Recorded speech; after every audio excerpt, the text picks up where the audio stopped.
gitu loh. Jadi SI itu punya organisasi kayak clandestine gitu. Bawah tanah, Wah, organisasi bawah tanah. Oh. Kita baru tahu deh.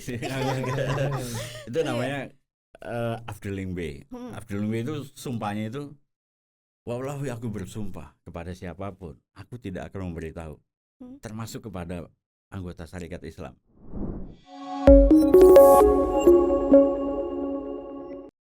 Kayak pendekatannya gitu ya, melalui seni budaya itu bisa untuk pendekatan sosial dan Oke. Sosok Cokro Aminoto dianggap berhasil membuktikan besarnya kekuatan punya kekuatan pemerintahan gitu ya Mas ya mungkin ya dan perdagangan di Indonesia.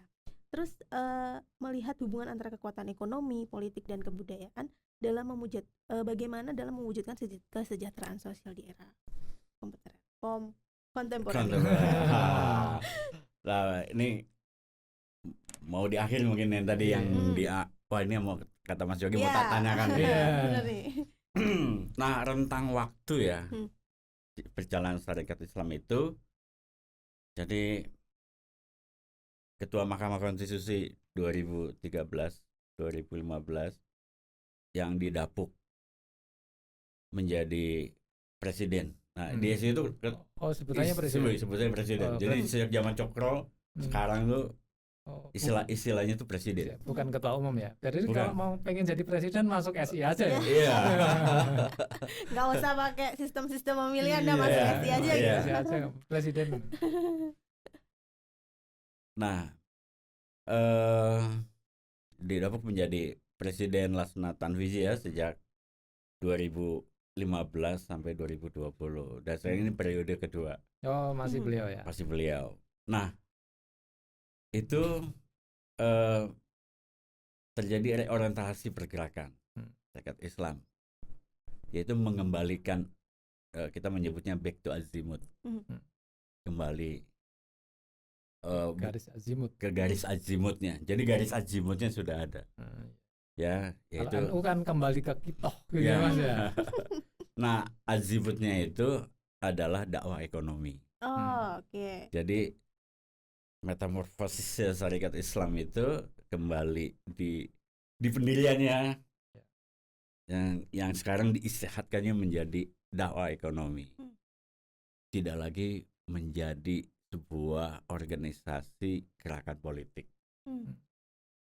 Dan hubungan relasi dengan partai politik itu menjaga hubungan yang sama, yang setara. Jadi tidak berafiliasi, tidak berafiliasi. Walaupun misalnya ada dalam secara politik pendirian Partai Persatuan Pembangunan lah, di dalamnya ada unsur PSI-nya, ada unsur PSI-nya. Nah, itu hanya merupakan bagian dari sejarah saja. Tapi kalau dari sisi organisasi sudah menjaga jarak yang sama dengan seluruh kekuatan partai politik dan tidak berpolitik praktis. Jadi dia sedang menjalankan dakwah ekonomi. Nah, wujudnya seperti apa? Yaitu penguatan sentra-sentra ekonomi kerakyatan. Saat ini juga sudah ada lembaga sertifikasi halal ya, lembaga halal di tubuh syarikat Islam. Jadi pelaku UMKM mau mendapat sertifikat halal bisa menghubungi syarikat Islam. Gitu ya. Misalnya di Malang nih aku mau bikin, hubungi SI yang ada di Malang atau SI yang ada di Jawa Timur untuk memperoleh sertifikasi halal. Nanti diuruskan gitu. Diuruskan. Oke, gratis atau? Gratis. Bisa nih ya, pelaku UMKM nih gratis atau di seluruh Indonesia langsung aja ke syarikat Islam. Dan diedukasi ya bahwa makanan itu halal itu kan untuk melindungi konsumen ya. Nah, kemudian gerakan ekonomi koperasi. Kemudian ya yang kaitannya dengan dakwah ekonomi, penguatan ekonomi itu tentunya. Jadi ada 4 pilar, yaitu dakwah ekonomi, pendidikan,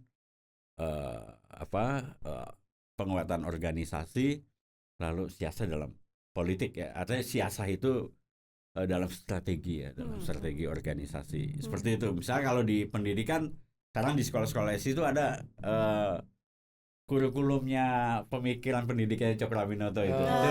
Kita sudah buat naskah akademiknya dan sudah mulai disosialisasikan di sekolah-sekolah SI. Ibaratnya bisa nih diterapkan kalau ya. Misalnya nih sekolah saya mau nih pakai pikirannya Cokro itu boleh. Nanti tidak harus sekolahnya SI. Tidak. Jadi nanti kita menyebutnya sekolah affiliate. Jadi sekolah afiliasi SI. Nah, kita ada kurikulumnya. Nah, itu bisa dijalankan di sekolah. Karena gini Mas, ya. Tahu nggak ada universitas punya berapa sekarang Mas? Di universitas itu ada 2 yang saya tahu ya. Ada Uncok Universitas Cokro Aminoto Makassar sama Uncok Yogyakarta. Ada Universitas Cokro Aminoto loh ya. Di tempat saya juga ada Mas. Ya. Jadi kalau Pak Cokro kan pernah di Bukur atau Bakur itu. Ya masa mudanya kan di situ. Saya asalnya dari sekitar situlah. Nah di Madiun itu ada SMA Cokro Aminoto. Iya. Dulu besar. Dulu paling besar itu di sana. Semasa saya SMA itu besar. Padahal masa saya SMA belum lama kayaknya ya. Baru kemarin ya Mas aja. Nah itu baru tahu juga ternyata ini afiliasinya ke SI. Baru belakangan aja tahu. Dulu kan saya pikir nggak ada. Nah jadi saya nggak tahu jumlahnya berapa, tapi mungkin yang paling potensial bagi saya adalah itu tadi perdagangan. Karena kalau sekolah sekarang kan sudah sulit ya mungkin sama yang mempertahankan yang ada aja. Kalau sekarang paling ada sekitar hampir 250 ya, dengan afiliasi 300 sekolah lah di seluruh Indonesia gitu. Oke. Ini juga banyak masih menyambung ya gitu tentang tantangan era kontemporer tadi gitu. Banyak tantangan baru juga yang dihadapi bangsa Indonesia. Ada korupsi, ketimpangan ekonomi, radikalisme gitu. Terus perubahan iklim. Nah, bagaimana nilai-nilai perjuangan dari sosok Cokro Aminoto ini dan semangat dari Sarekat Islam sendiri untuk mengimplementasikan tantangan-tantangan tersebut gitu. Ya beberapa organisasinya ya. Misalnya di climate change kan begitu. Kita bangun ini dulu. Bangun mindsetnya dulu. Misalnya contoh nih. Musim hujan. Wah. Pasti Mas Yogi bilang musim hujan, banjir, tanah longsor dan segala macam gitu loh. Tapi kita mengedukasi masyarakat musim hujan, panen. Karena panen itu mengembirakan, pesta. Jadi kita memanen air hujan. Air hujan itu dikelola ya, jadi mengelola air di permukaan. Jadi kita olah, kita simpan. Jadi air hujan itu kita tangkap ya, mulai dari saluran air hujan di atap, lalu disimpan di toren, lalu di elektrolisa, dipisahkan asam dan basa. Basanya untuk diminum. Itu pH-nya di atas 9 tuh. Kemudian asamnya kalau yang perempuan biar wajahnya glowing semprot. Gitu ya. Skincare kalau bahasa sekarang ya. Skincare. Pakai skincare gitu. Ya, nah itu kita bagi-bagikan, nggak boleh dijual. Airnya diminum buat kesehatan, karena air hujan itu baik untuk kesehatan, kan begitu. Airnya diminum. Itu salah satu bentuk care kita terhadap semesta ya. Tentu dengan hal-hal yang lain, misalnya mengelola sampah. Kan sampah juga persoalan kan. Betul. Persoalan. Nah, kita mengelola juga ya, misalnya sampah organik sebagai pakan daripada maggot itu kan memiliki nilai ekonomis ya, ketika budidaya maggot sumber sampahnya dari organik. Organiknya dapat dari SOD ya, sampah organik dapur kan begitu. Nah, itu adalah langkah-langkah kecil sebenarnya, langkah-langkah kecil bagaimana mengatasi climate change. Kalau korupsi tentunya apalagi Pak Hamdan orang yang mengerti betul secara hukum ya, setidaknya yang para kadernya membawa nilai. Kalau dia menjabat, apakah memiliki jabatan strategis di parlemen atau di kepemerintahan, kayak sekjen ini sekarang wakil menteri kan, menteri koperasi, dia harus membawa nilai-nilai itu.